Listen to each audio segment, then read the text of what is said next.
नमस्कार, मैं हूं अशोक पांडे और आप देख रहे हैं निर्भय नगरी। निर्भय नगरी में आपका स्वागत है।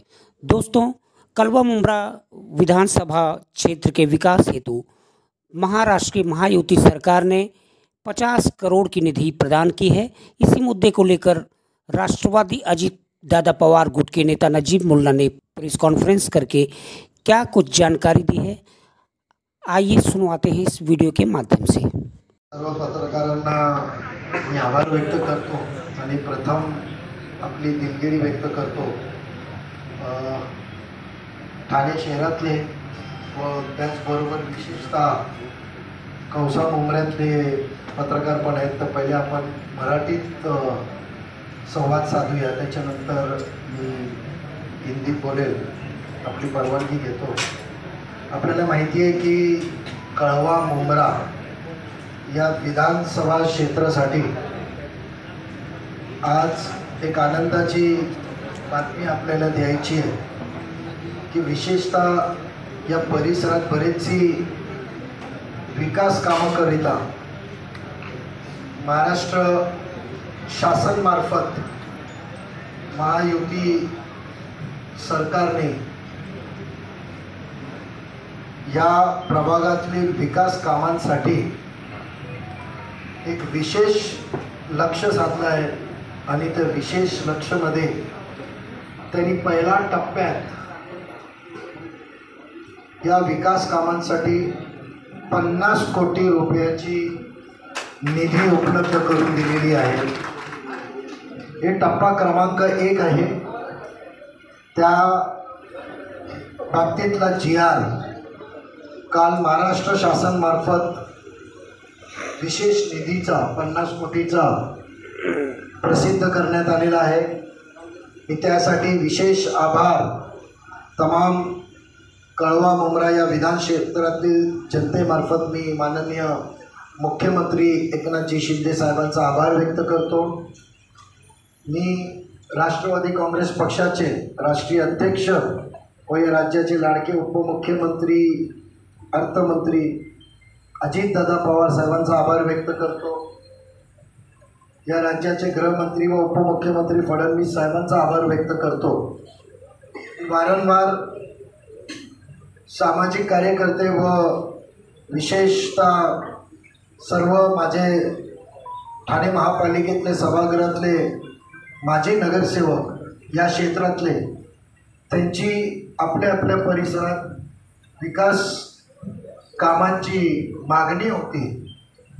त्या मागणीसाठी त्यांनी पहिल्या टप्प्यामध्ये 50 कोटी दिलेला आहे।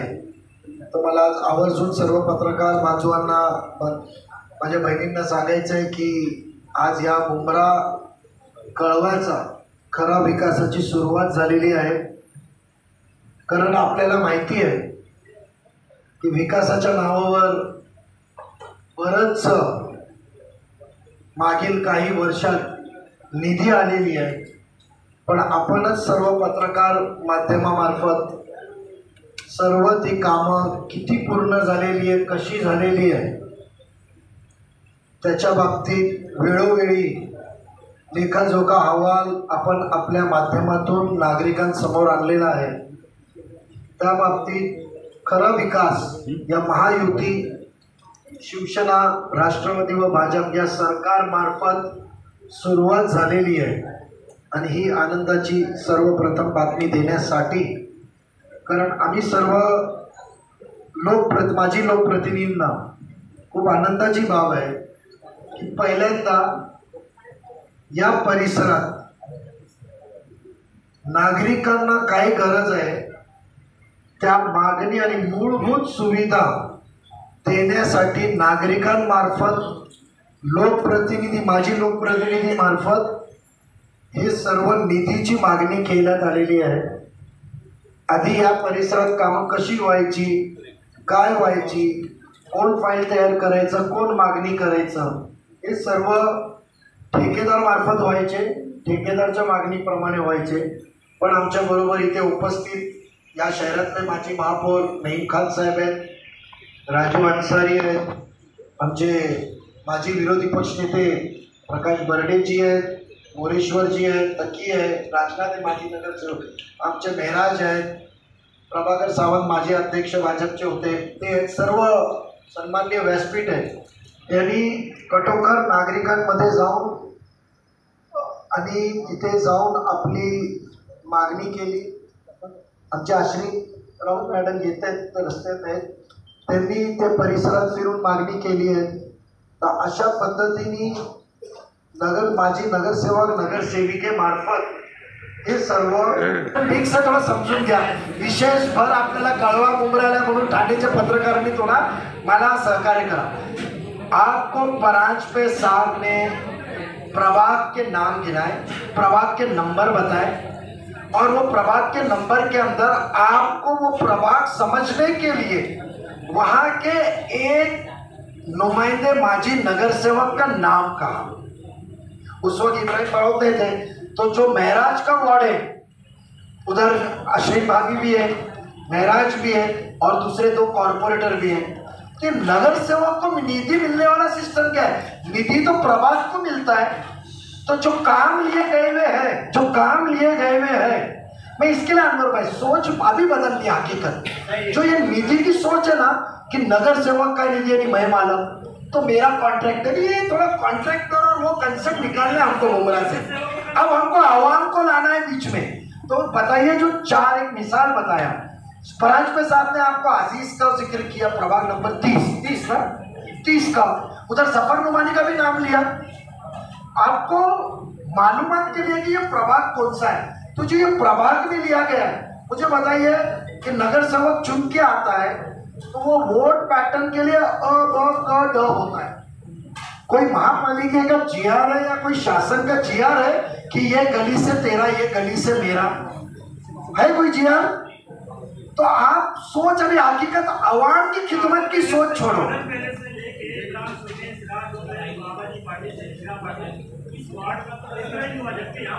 आप एक मिनट, आप एक मेरी मालूमात सुनिए, एक मिनट। आपको बता दूं, पहली बात तो सिराज डोगरे 30 नंबर में आते, सिराज डोगरे 30 नंबर में आते, और उनको सिराज डोगरे 30 नंबर में आते, और जो दीवा प्रभाग समिति का जो 29 नंबर का 25 लाख रुपए का जिक्र किया गया, और हमने कहा पहला टप्पा है, आज कलवा के अंदर पहला का डाला है, और जो दारू को जो नाला जो जामे मस्जिद, कौसा जामे मस्जिद से अनवर भाई लिया गया है, वो MM वैली में 29 नंबर में जाता है। तो जो 7 करोड़ रुपया जॉइंट काम किया है, जो सिर्फ एक प्रभाग का नहीं है, वो काम को ये कोने से ये कोने के अंदर खर्चा करना है, तो जो पूरी आवाम को फायदा हो जाए। तो ये नगर सेवक का संबंध है क्या? इसलिए अभी पत्रकारों को भी मेरी विनंती है कि स्टडी करो, ठेकेदार और कॉन्ट्रैक्टर ये को छोड़ दो। तामीरी काम और हकीकी जिससे आवाम को फायदा हो और वो फायदा पहुंचे, उसके लिए अल्पसंख्यक निधि भी आने वाले कुछ दिनों में जीआर के स्वरूप में आने वाला है।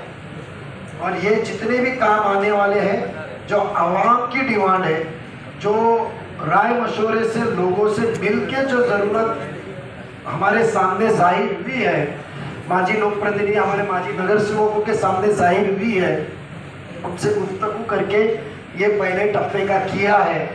और मैं इतना कि यहाँ की आवाम को आपके ज़रिए विश्वास दिलाना चाहता हूँ की अजून काही टप्पे यायचे, लवकरात अजून असेच काहीतरी टप्पे निधीच्या स्वरूपात तुमच्याकडे येतील, और इसी तरीके के इंस्टॉलमेंट की निधि यहाँ की आवाम के लिए महायुति सरकार की तरफ से आपको ज़रूर आने वाला है, मैं इतना वादा दिलाता हूँ। मैं अभी परांज पे साहब से रिक्वेस्ट करूँगा कि कुछ चीज़ों पे वो बात करें, और फिर हम आपके बेशक सवालों का जवाब देंगे सभी का। और खुशी की बात है, आखिरी एक बात कहता हूँ कि ये प्रेस कॉन्फ्रेंस में जो ऐलान किया जाएगा 100% उसको मिशन को हासिल किया जाएगा। आपकी 2 दिन के न्यूज़ के लिए बयानात के तौर पे नहीं रहेगी।